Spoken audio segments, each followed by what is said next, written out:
What's up? I'm Noelle at Noelle's Notions, and this is Fame by the Flame with Goldie. You already know what it is. Your boy Goldie, Young 14K. If you don't know me, you about to. You know what I'm talking about?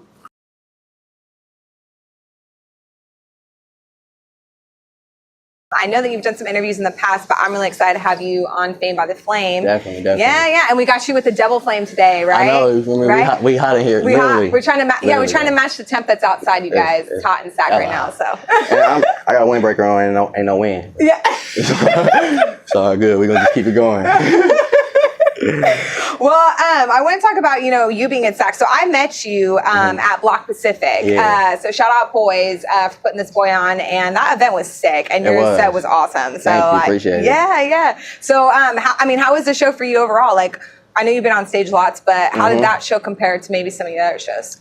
It was like the first time I did like not like a big SAC crowd, because I perform a lot out here, but it's like it'd be like more like club events. So it's like a lot of the time people not coming for a show, you know what I'm saying? Yep. So it was the first time I got to experience or give people a real show, like a big one, you know what I mean? Yeah. So it felt good. Like SAC love me, I love SAC. Yeah. It's dope. Well, and I know you're not from SAC, but that's where you've been residing for the past couple of years. Yeah. Do you want to tell us kind of like your journey of how you got to the 916? All right, that's so long. But everybody from the Bay Area know that the Bay Area is high as hell when it comes to the housing market. So that basically was one of the reasons why we came out here. But it was living in Richmond ever since I was born. We moved to Hercules, moved back to Richmond, moved to Rodeo, back to Richmond, Hercules again, Marina Bay, right outside of Richmond. I mean, not outside, but right there. And then where else did we move? We moved hella times, so I'm trying to like keep track in order. Then we end up going. After the last time we was in Hercules, then we moved to Carquinez. That's like right outside Vallejo, like the little city where that sugarcane little factory at. Everybody just passed it up. We stayed there, and then we just moved to Fairfield. We was out there for a minute. I went to school out there. That's where I met a few of the artists that I know now today. Well, definitely NorCal is your home then, for sure. Like no matter where you moved around, like you definitely posted up here. Yeah, definitely. And so how do you think, because NorCal definitely has a different sound than Southern California or even just like anywhere else, like the East Coast. Like it's like, I don't know, even the Bay Area, our region is like, it's so different, it's diverse, and it's like, it's so different at the same time. Yeah. Like it's hella crazy. Like we come together with so many different cultures that is bound to create something that's nowhere else. You know what I mean? And that's why everybody want to come and get a piece of it, which is not an issue, but it's just like it's a unique sound, like a real unique sound. Like LA and the Bay kind of have like similar, but once you listen to it, it's different. It's real for sure. Well, I definitely feel like NorCal kind of starts it, and then like once it gets popping off and more mainstream, then they take it down to SoCal, you know? Yeah. And they do their thing with it, make their hits with it, keep it pushing. But I mean, every city kind of like that, but we used to it already. Yeah. We already seen it, like, so it's not like a big surprise. So yeah. Well, and you've been doing music for a long time. I mean, I think you told me you started kind of experimenting with sound and your vocals when you were 8, and then really kind of started popping off when you were 15. Yeah. So like when I was 8, I kind of just started, like, I was always interested in music, but I actually started to write my own music, you know what I mean? Try to do that type of stuff. So after people kind of got away from me trying to rap and stuff, my brother, he had CFO, RP, he had just got out of prison. So he was like, I'm on my music stuff right now. He was already doing it before. So he was like, you dope, I want to bring you in the studio. So he kind of just started doing me, like molding me and all that. So he was like the reason why I was in front of the microphone all the time, in the studio all the time, getting comfortable recording. That was definitely him. And then he put me on stage for the first time when I was little. So, you know, it all just kind of just snowball from there. So now what has changed from, I mean, obviously a lot, but like more of the feeling that you get from the first time you went on stage to like now, like when you're on stage? It's really the same. It's really the same. Like, I just can't wait to get on it. Yeah. Like, that's it. It's really the same. Because the first time I got on stage, I didn't know. It was just like, y'all got a show coming up. It's like, we do? Like, that's dope. So we started getting spray painted shirts, you know what I mean? So it's like that, like, I don't know, that excitement, like, still be there. You know, a lot of different things come in and play. But as far as right before I'm on stage, I can't wait. I'm always excited to perform because I know what I'm gonna do. Like whether you like it or not, I know I'm gonna get up there and kill it and have a good ass time. Do you have a favorite memory or like of a past show? I got a couple of them actually, but I think one of my favorite ones was probably what we did in Vegas. We did a show in Las Vegas for this radio station. It was like maybe 10,000 people. Oh, sick. It was thick, and that was like when Silento had the song. So it was like a radio station. They brought out Silento, so they had us open up, and it was like people was like. Some people in the crowd really knew who he was. It's not like you could pinpoint out of 10,000, but it's like I can see like when people like saying little words with their mouth. I'm like, they know this song. They heard this song before. Like, and I'm thinking we just jumping on stage in Vegas. You know what I'm saying? We out here in the Bay Area, so I'm not thinking that. But you know, we was doing a little run. So I think that was one of the dopest moments. But if I think about another one, I bring it up. It's like midway. Because it's just because only the dopest part about that is just being in front of 10,000 people that actually like it. Yeah, well, I was going to say, I mean, you have really loyal fans. Like, I was just on your Instagram yesterday or a few days back, and you're basically like, oh, shout out your favorite song. And, like, people will be putting on their songs that, like, were, like, from way back in the jump. Like, the first couple that you, like, put out. And I thought that was so cool. I did that. Like, I was kind of skeptical about doing that. But then I was like, I want to actually see who and what they listening to.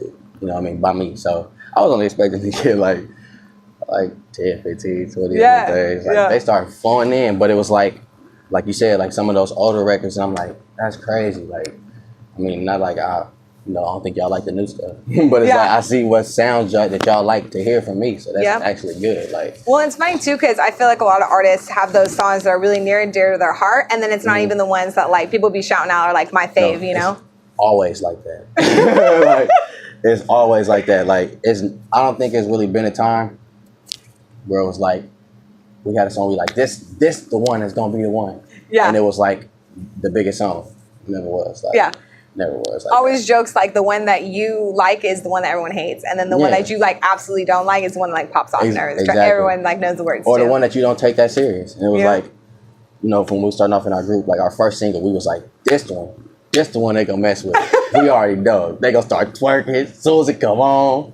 It's like we dropped like I think we just doing our shit, and we end up dropping Friends. That motherfucker just skyrocketed, and it was like we did no promotion on that record at all. Like we didn't do nothing with radio, we didn't do no social media, nothing. Like it just took off, and it's like we just put it out just because it was like it's dope, but it's like we can't really do nothing, so we just gonna drop it. Yeah, well, and I know I was talking to you earlier about like some of my favorites that you're like, oh yeah, like damn, like I love that one. Hearses, like I really like that, and I love Hearses. I think it was. Yeah, that and then like Red Light, like both of those, I just feel like, you know, they have the. Thank you. Yeah, they made me feel good. Yeah. So, thank you. Really. Yeah, it's funny because it's like the way the the lyrics don't match like the melody. The feel, no, I don't. Yeah, like it's like we was just talking about it. Like smooth, some smooth like sounds, and then all of a sudden it's like off at the good light. I'm talking about like out at the red one. Shooting people at red light. You tried to use a dead one. You tried to use a dead one. It's like wait, what? Like I'm like damn. People be like, boy, you was like a baby gangster in that song. Like I don't know. I was just. I don't know how that song came about, but I was so happy to pull up on somebody. That's crazy. Oh, I really don't like this nigga. Oh man! But I'm in a great mood. Well, it almost like test people too to actually like listen to the words, you know? Because you're like you like the beat, but you don't even know like what I'm rapping on. Oh my god, my nieces be singing and it'd be like, no. Stop. Like, no, don't do that. Like, well, I know a lot of people like Snakes as well. Yeah, Snakes is a favorite too. Yeah, Thank and you, I like the message behind it. You know, ultimately it's kind of like, you gotta, cut the grass in order to see the snakes. Like you gotta keep that trim. You keep it around you longer than you really notice it. You know what I mean? It's like, because a lot of times you don't want to believe it. Yeah. You just be like, this ain't real. You ain't really like that. It's like, then stuff start to play out. It's like, damn, I never would have thought you would have did that. Yeah. So going off of that, I'm really curious because the entertainment industry is like its own world, like outside of like regular day life. And I'm curious, like, what's your experience in the entertainment industry? You know, you do put out songs like Snakes and some other couple hits that kind of lend themselves, like you work with some good people, but you also run into some snakes. Like, what's your experience been like in the entertainment scene? I mean, everybody could understand because they hear the rappers talking about it all the time. I'm supposed to be a rappers always be like, man, niggas ain't never showing no love. They ain't never doing this. They ain't never doing that. Everybody fake. Don't want to mess with you till you doing something type shit. It's like, I mean, it's true and then it's false, but it's like, that's everywhere. It's like, I run into it. Yeah, I run into promoters that's super cool until they get you to do what they wanted you to do. It's like, you promoted me enough, that's cool. Now I'm gonna leave you outside for a minute. Yeah. It's like, you was like just begging me to post this and come out because you love my stuff, and it's like, and then now I'm here, and now I'm like, here, and now you're acting like you got a crowd full of people now, you know what I'm saying? And people just watching your artists stand outside. Yeah. It's like, or just producers or artists that promise you stuff, or managers. Well, it's definitely like, I feel like sometimes in the music industry it can be shady that like people, you know, their actions and their words don't line up, you know? It's a lot of Hollywood talk. Yeah. There's a lot of Hollywood talk out of Hollywood. But it's, I don't know, you just gotta kind of take it for what it is and don't wait for nobody. Like, if you sit there and wait, then that's what's gonna piss you off the most. Like, because if you go on and finish it without that person and they hit you back on it, it's like, then I mean, obviously, this is your opportunity because you see it's cool now. But it's like, or if I do it without you and you don't say nothing, it's like, then you didn't care. Yeah. It's like, so it's like, don't wait on nobody. Like, get your work done. You gotta do it your damn self. Yeah. That's what I always say. Yeah. Well, I mean, and you know, we're talking about the bad, but there's also a lot of good about being in the music industry, and especially just about like your hustle and what you're doing. You work with a lot of good people. Shout out to everybody that really support me because they make me really want to do this because they saw me doing it, and it's like the fact that it give them hope in what they doing. You know what I mean? Like before all of this, before this Goldie stuff, before everything, it was like just, it was kind of just floating, you know what I'm saying? Like, and everybody just like kind of living life. Everybody doing music and doing their shit, but it's like we kind of just here, you know what I'm saying? Yeah. Like, and then me and this nigga just got up and got at it, and it was like, it's like our family just like, boom. Yeah. You know what I mean? It's like, now y'all could do this shit. Like we see that y'all can do this shit. Now that they want to come to every show, they download everything. They want to buy their own. They want to buy their own shirts with my name on it. Yeah. Like, it's like not even asking for my merch. So it's just, I don't know. The support is hella real, and I really appreciate it. Yeah. For all those people, that's why I really fuck with them, because they fuck with me. Like, yeah, definitely. Well, it's like those, you know, like those friends and those families who really be putting you on, kind of like build the rest of your fan base, because people see like, okay, he's got some genuine people like on his side and pushing and promoting him. So it's like he must be like a good character. Yeah. You know, to like have all that fam backing him up. And then like we always talk about it with my brothers. Nobody want to be the first one dancing at the party. Like, everybody, like, they like the music, like they love dancing, but they just don't want to see them dancing first. Yeah. So it's like, once you kind of have that support system that people see, it's like, I do like his music. I'm gonna let him know that I like it. It's like beforehand, you see him and it's like nobody saying nothing to it. It's like, I ain't finna say nothing. Yeah, exactly. It's like, see that first comment, like you're saying, like there's gotta be the first one to like do it, and then everybody else like jumps on. Period. I would find that out when I would promote music, and I still do it to this day. So I kind of give it up, but it's like, even when I'm doing like say for instance, if I was to do a challenge for something, I would preload 2 or 3 videos for a challenge. You know what I mean? So it's like, because people don't jump on it instantly. They want to see the attention towards it. So it's like, all right, these people already mess with me. I have like some low-key fans that already mess with me. I let them know about it ahead of time. Boom, boom, boom. As soon as I post one of them, everybody's sending their videos. Yeah. Like, oh, I'm finna post me on your Instagram. It's like, nobody never would born to be the first one, but they definitely be watching. Everybody be watching. Well, I mean, you definitely have a lot of eyes on you. You're coming out with new stuff all the time. You're constantly doing shows, right?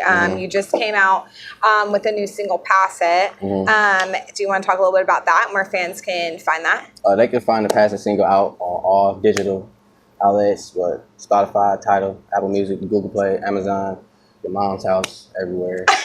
She probably playing it, for real, I'm not lying. But no, fuck it. But no, it's everywhere. Featuring Mike Shine, shout out to him, he came and blessed that. I think the YouTube numbers is like almost 60,000 right now for like a week. So that's cool. Yeah, it's awesome. actually. You're like, yeah. You're like, it's good. I like that. It's dope. Working on a video for that, so awesome. Stay tuned. Yeah, so fans definitely check him out on Instagram, right? Is the best way you usually connect with you. Best way is Instagram. I got a Snapchat and I got a Twitter, but I'm most active on my Instagram.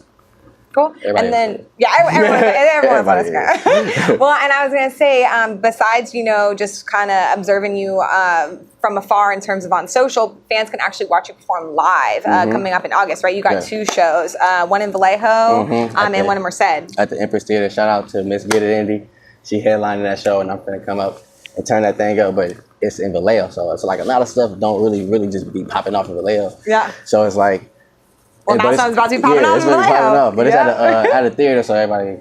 Yeah, and that's on August 10th. August 10th, so y'all take that down because it's gonna be lit. Yeah, and then the second one you got is August 17th in Merced. That's also with Miss Get It Indy and Rochelle Nicole.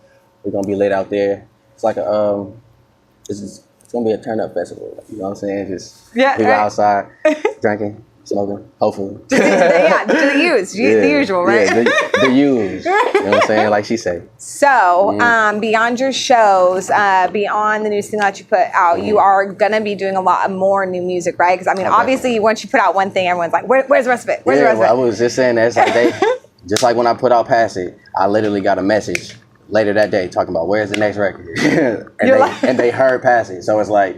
They just want everything. Yeah. So but that's good. That's good. I mean, it definitely means that fans are tuning in, and they're kind of pushing you to get stuff out for them. They're like, I want more. They're not satiated. They're not satisfied. They want some more from you, and which they're and they're gonna get that, right? Because Who is Goldie 2 is coming out. Is almost halfway done already.